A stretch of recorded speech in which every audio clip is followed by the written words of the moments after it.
This conservative content creator thinks that Trump really got some stuff done in Alaska, that there were some real players in the room, and that it was a power move by Trump. Watch this.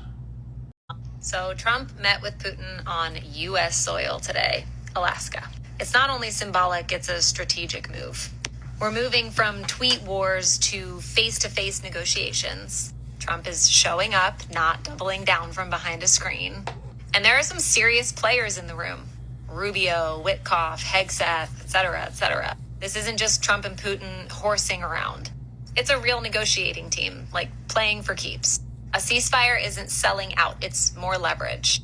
You pause, you build trust, you negotiate stronger. Did you see those B-2 bombers flying over? And if there's progress, who knows? Maybe a three-way meeting with Zelensky will happen. This is showing up when the world needs answers. So whether you love him or you hate him, Trump stepping into that room today is a very good thing. It's bold, it's historic, and it's the kind of move that puts America back in a global leadership position where we belong. Peace gets made at the table, and today Trump is sitting at the head of it. It's a very interesting way of looking at everything. I mean, especially considering that Trump's been the one that's been doing it from behind a screen for years. You complain about the tweet wars, but he's the one that waged the tweet wars for years. Now he's finally stepping up to the table. And what did you, along with all the other content creators, talk about? A ceasefire. Once again, you talked about a ceasefire without knowing what actually happened in that meeting, before the information, of what happened in that meeting came out. Why? Because the whole world, except Putin, has been wanting a ceasefire.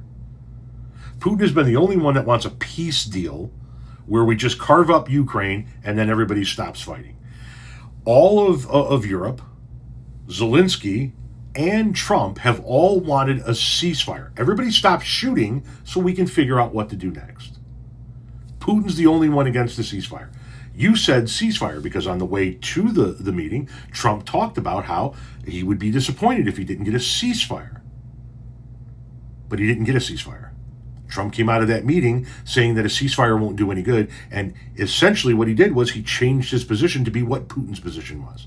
So that show of strength, that power move that you're talking about, having this meeting on Alaskan soil, resulted in Putin telling Trump what's going to come about with this Ukraine war.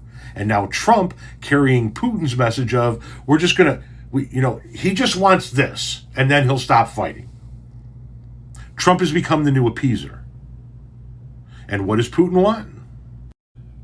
Trump conveyed Putin's demand for more Ukrainian territory to Zelensky. Donald Trump said on Saturday, Ukraine should make a deal to end the war with Russia because, quote, Russia is a very big power and they're not. After hosting a summit with Vladimir Putin, was reported to have demanded more Ukrainian land. In a subsequent briefing with Ukrainian President Zelensky, a source familiar with the discussion cited Trump as saying the Russian leader had offered to freeze most front lines if Kiev's forces ceded all of Donetsk, the industrial region that is one of Moscow's main targets.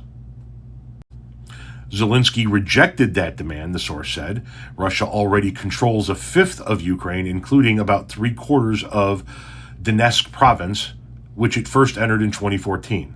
Trump also said he had agreed with Putin that a peace deal should be sought without the prior ceasefire that Ukrainian and its European allies, until now with U.S. support, have demanded. Zelensky said he would meet with Trump in Washington on Monday, while Kyiv's European allies welcomed Trump's efforts but vowed to back Ukraine, and tighten sanctions on Russia. The source said European leaders had also been invited to attend Monday's talks.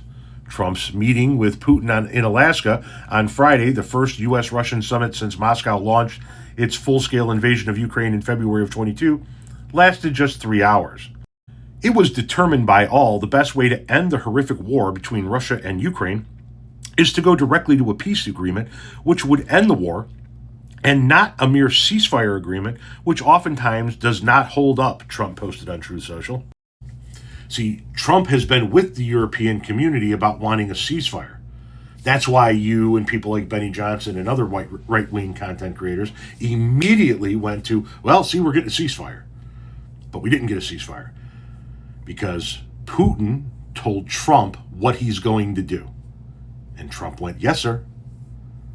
Putin said, not only are we going to freeze the front lines where we're at, I want the rest of Donetsk, and then I'll stop the war. And Trump went, I'll deliver your message, sir. That's not a ceasefire. That's an end to the war where Russia gets to keep the land it's already possessed, plus a little bit more.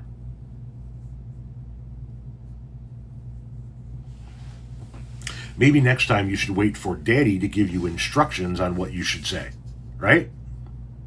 I mean, you guys all refer to him as Daddy Trump, and you do whatever he tells you to anyway. Next time, wait for him to speak first. He'll give you the talking points. He always does.